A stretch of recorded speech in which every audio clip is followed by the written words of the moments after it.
Well, hello, dum-dums.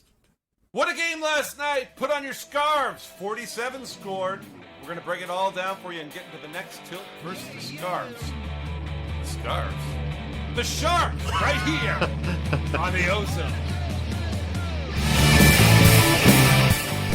You're in the offensive zone. Your place for Leafs hockey. Hey, folks. Welcome to the offensive zone. That's Coach. That's Katie. I'm the Devo, and we're here to talk all things Leafs. Let's get started. Not exactly a tight goalie matchup like Keith Jones was predicting, eh, boys? Nope. Katie, what'd you see?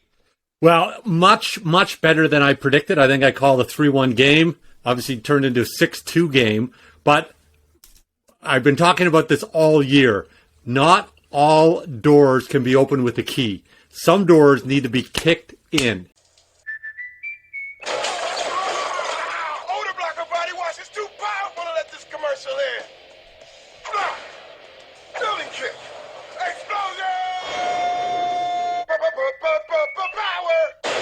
When we talk about that, when we looked at the game last night, Leafs can score in transition. First two goals, great.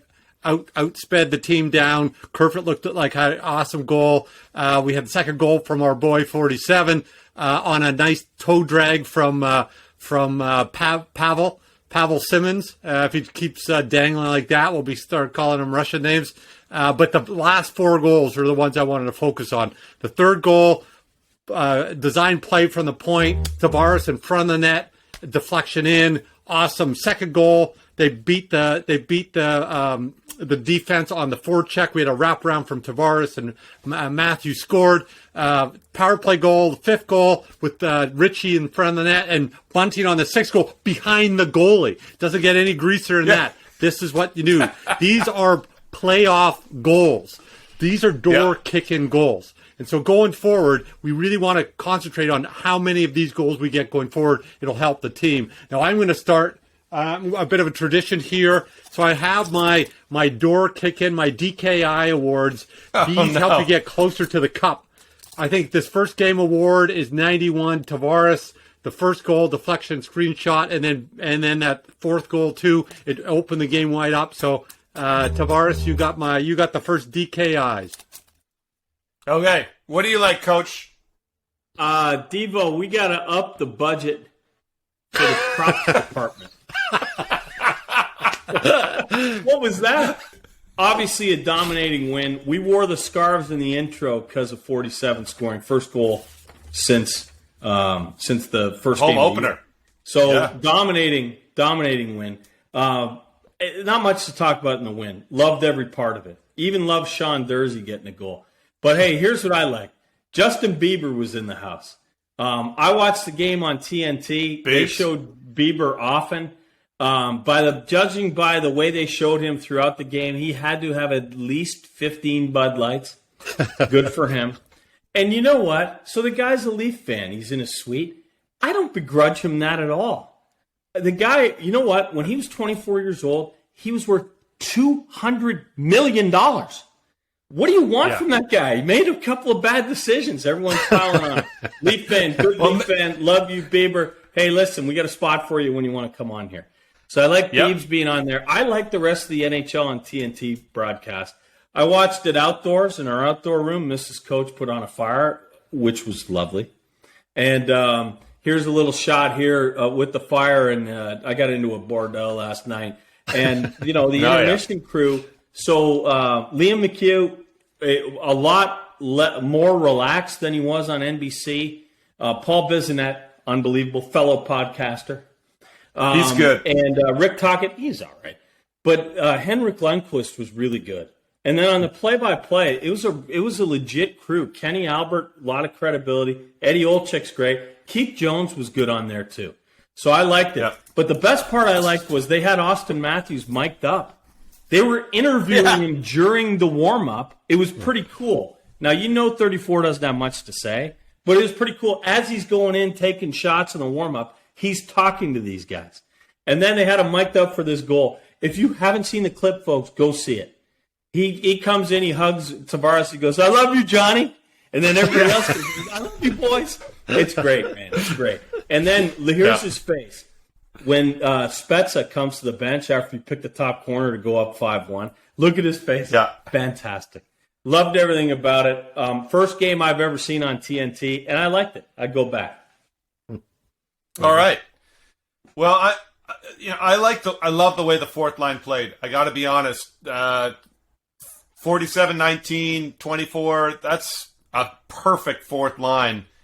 They were fast, purposeful, heavy on the puck, generated chances. Simmons off the rush to Engvall. I mean, that toe drag and pass, tap in, that's going to make a lot of coaches go, that's their fourth line? Pavel.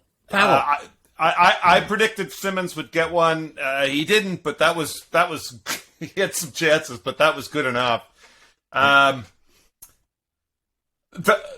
love Bunting's effort. I mean, the guy might not have a lot of finish. I mean, you talked about it at the top there, KD. He was behind quick and still put it off the post. And I think the defenseman kicked it in, but he has to really fight to see the back of the net. But he does. And look, 15. I gave him a lot of grief early on in the season, but that goal, coming in off the rush, that's a goal scorer's goal. He comes in off the rush. He's got a defenseman on his hip. He opens up, looks the goaltender off, and puts a top cheese. I mean, I'm sorry. There's not a lot of guys that do that game in and game out. He looked like a real bona fide first liner. So that's what I liked. What didn't you guys like out of that game, Coach? So I mentioned I liked the TNT broadcast, and I did. It was legit. A couple of guys on there better than what you get in Canada, which is saying a lot for U.S. based NHL production. So, but it's a 5-1 game for much of the third period, and that's a blowout, and there's not much to talk about. So they're kicking around stuff as the play's going. It's a tough one to broadcast, and this topic comes up, and it really bothered me. So Keith Jones says to Eddie Olczyk, hey, do you think Toronto has the goaltending to go deep in the playoffs? And Olczyk says, I don't know. I don't think so. He hasn't proven it yet. And Jones says, yeah, I agree. I'm not sure he's the guy. They both agreed on he's not the guy. Just stop it, okay? I get that he hasn't proven. Neither was Cam Ward. Neither was Jordan Binnington. Neither was Ken Dryden, for God's sake. There's a lot of guys that come in and have to do it the first time to do it. Here's Campbell's stats. Is Anderson the guy? Freddie. Oh, man. Don't get me started on playoff Freddie. Here's Campbell's stats for last year, okay? 9th in the league in save percentage, 921 with a 215. We would take that all the time. By the way, Fred, in his 5 years here, never had those numbers, not once, okay? So he had a solid year last year. So it's not a flash in the pan. Let's fast forward to this year. Here's Campbell's stats this year. He's got a 943 right now and a 168 goals against average. Oh, by the way, last year, he was 17-3-2. This year, I mean, he's there. He's there. I don't want to hear about it. I don't have the panic in my throat when he's playing goal like I did with Fred, like I certainly do with Hutch. So let's give this guy a run here. I wouldn't mind getting Mrazek back as some insurance, but I don't want to hear anything about Campbell anymore. Let's get to the playoffs and see what he does, because I have a very good feeling he's better than Fred. Yeah, that's great what I point. Fair enough, Coach. KD? Yeah, this is a little bit of a nitpick, but the Leafs are number one on face-off percentage, so they're winning a lot of draws. They're not always ending up with the puck. You see blown assignments, guys not on the same page. It's not a huge issue, but it's something you wanna sort out as the season gets on. Like, you don't want to be winning these draws and still losing the puck. So I'd like to see them sort out. And then simply, we went out, we purchased these fancy scarves. We were all ready for Engvall to have a massive season. And this is the first time we've done them. Second goal this season. So we need 47 to get going. We're here to support you. We got the scarves ready to go. So come on, 47. Let's bring it on. To be clear, I didn't purchase mine because of 47. Mrs. Coach purchased it because it was on sale. I got extra on Scotty for Christmas. If you play your cards right, Scotty, you're going to get one for Christmas. Perfect. Well, so I'll go here. I hate that Camp got hurt. He's been a real unsung hero for the Leafs so far this year. He's been so solid, great on the face-off dot, very steady in his own end. He might not often show up on the score sheet, but he's trusted on all the hard draws. He tilts the ice. His line tilts the ice in the Leafs' favor night in and night out. This is a big loss for us. The Leafs, I think, had to actually open the game up a little bit to run away with it, which maybe plays to their ultimate strength. But for weeks they've been shutting teams down, and I think Camp's a big part of that. So that hopefully he's. I heard he was skating at practice today. Hopefully it's short-lived. Yeah. The other thing I hated, and I don't care what broadcast you were watching, and anyone who watched that game saw those helmets that the Kings came out in. I thought they were going to go back in after the skate around and take them off, because what self-respecting person puts one of those things on and tries to play a game? Those things were terrible. Yeah. I mean, you know what they look like? They look like the Great Gazoo from the Flintstones. Elementary, my dear Dum-Dum. Make them read the part with more feeling. That, Dum-Dum, is where I have to draw the line. Mechanics I can inspire, but personality is something you have to be born with. Okay, listen, Dum-Dums, take off the helmets. No more of that. Gosh, come on, Kings, you can do better than that. No more. Great. That's all I got there. I guess we're into predictions here. This is where we lay it all on the line. The Leafs are going to continue on with this Western road trip, and they're going into the Shark Tank. They might need a bigger boat. Coach, we'll start with you. What do you got?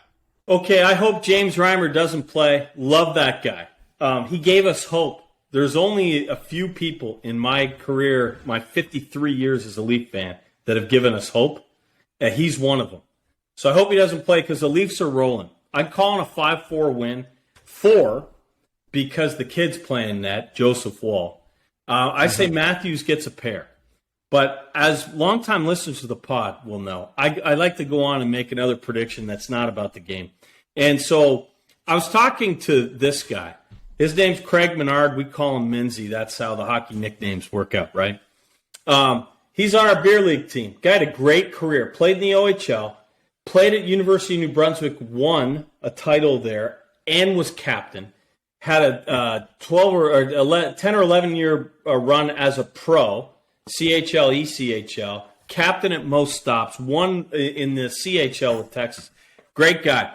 Tremendous guy. Knows what he's talking about and really has adjusted well to being the 7th defenseman on our beer league team. He's a depth option. He's a depth, what are you going to say? So yeah, and this thing, keep in mind, take a look here. He's from Orangeville, Ontario, home of Nick Ritchie. So my prediction is this. There's a problem with Nick Ritchie here. He's running out of time.